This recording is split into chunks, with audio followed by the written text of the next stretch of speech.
રાજ્યમાં આગામી 7 દિવસ હળવાથી મધ્યમ વરસાદની હવામાન વિભાગની આગાહી। 19 જૂન સુધી રાજ્યમાં છૂટાછવાયા વિસ્તારોમાં પડી શકે વરસાદ। સૌરાષ્ટ્ર, ઉત્તર અને દક્ષિણ ગુજરાતના ભાગોમાં વરસાદની શક્યતા।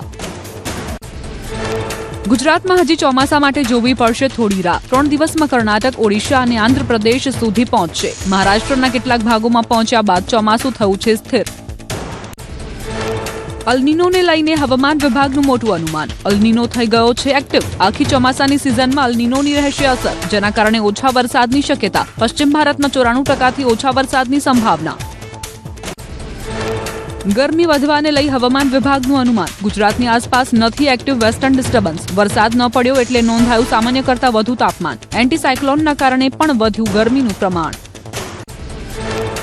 ચોમાસું આ વર્ષે દક્ષિણ ગોળાર્ધની હવામાન પ્રવૃત્તિઓ પર નિર્ભર। હવામાન નિષ્ણાંત અંબાલાલ પટેલનું અનુમાન। પેસિફિક મહાસાગરના નીનો 3.4 વિસ્તારમાં વિકસી રહી છે અલનીનોની સ્થિતિ, જેની ભારતીય ચોમાસા પર જોવા મળી શકે અસર। અલનીનોની અસરના કારણે ક્યાંક ભારે વરસાદ તો ક્યાંક ચોમાસા પર લાગી શકે બ્રેક। ઓગસ્ટમાં દરિયાના તાપમાનમાં નોંધાશે વધારો। સપ્ટેમ્બરમાં અલનીનોની અસર વધુ સ્પષ્ટ બનવાની શક્યતા। હજુ જોવી પડશે ચોમાસાની રાહ। 5 દિવસથી અટકી ગઈ અરબસાગરની શાખા। ચોમાસું સ્થિર રહેતા ખેડૂતોની ચિંતા વધી। ચોમાસાની બંગાળની ખાડીની શાખા સક્રિય। ઝારખંડ, ઓડિશામાં ચોમાસાનું આગમન। સિક્કિમના યાંગંગના ભારે ડુંગા વિસ્તારમાં ભારે વરસાદ બાદ ભૂસ્ખલન। પહાડી વિસ્તારમાં વધતી ભૂસ્ખલનની ઘટનાઓથી સ્થાનિકોના રહેઠાણ પર ખતરો। કોઈ જાનહાનિના નથી અહેવાલ। ભૂસ્ખલનની શક્યતાઓને લઈને પ્રવાસીઓને મુસાફરી ટાળવા સલાહ। હિમાચલ પ્રદેશના વિવિધ ભાગોમાં વરસ્યો હળવોથી ભારે વરસાદ। મલામાં ઝરમર વરસાદની પ્રવાસીઓએ મજા માણી। હવામાન વિભાગે આગામી 2 દિવસ પ્રદેશમાં વરસાદ અને વાવાઝોડાનું એલર્ટ આપ્યું। અનેક જિલ્લામાં કરા પડવાની શક્યતા। ઉત્તર પ્રદેશના કાનપુરમાં મન મૂકીને વરસ્યા મેઘરાજા। ભારે પવન સાથે ખાબક્યો ધોધમાર વરસાદ। બિરહાના રોડ અને બડા ચોરાહામાં વરસાદી પાણી ભરાતા વાહન ચાલકો અને રાહદારીઓને અવરજવરમાં હાલાકી। ઉત્તર પ્રદેશના લખનૌમાં જામ્યો વરસાદી માહોલ। વહેલી સવારથી લખનૌના વિવિધ વિસ્તારમાં વરસાદ। રસ્તા પર ફરી વળ્યા પાણી।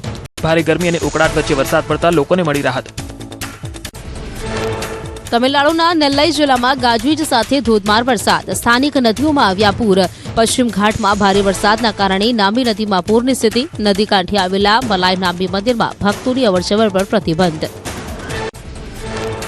જમ્મુ કાશ્મીરમાં જામ્યો વરસાદી માહોલ। ડોડા જિલ્લામાં ભારે વરસાદથી વાતાવરણ ખુશનુમા બન્યું। પર્વતો અને ખીણો ઘટાદાર વાદળોથી ઘેરાયા। ભારે વરસાદથી ચોતરફ હરિયાળી ખીલી ઉઠી। જમ્મુ કાશ્મીરના શ્રીનગરમાં મોસમનો મિજાજ બદલાયો। વહેલી સવારથી વરસાદી માહોલ। ઠંડાગાર વાતાવરણ વચ્ચે પ્રવાસીઓએ દાલ લેકમાં માણી શિકારા રાઇડની મજા। મેદાની વિસ્તારોમાં તાપમાનમાં વધારો થતા શ્રીનગરમાં વધ્યો પ્રવાસીઓનો ધસારો।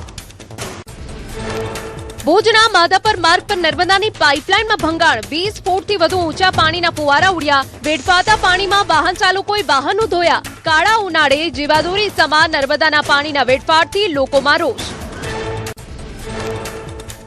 સાબરકાંઠામાં કાન્હાની મૂર્તિનું દૂધ પીતો વિડીયો વાયરલ। મૂર્તિ દૂધ પીતી હોવાના દાવાથી લોકોમાં અચરજ। શ્રી કૃષ્ણની મૂર્તિ આગળ દૂધ રાખતા થયું અલોપ। હિંમતનગર અને તલોદના વિડીયો થયા વાયરલ। ન્યૂઝ 18 વાયરલ વિડીયોની નથી કરતું પુષ્ટિ।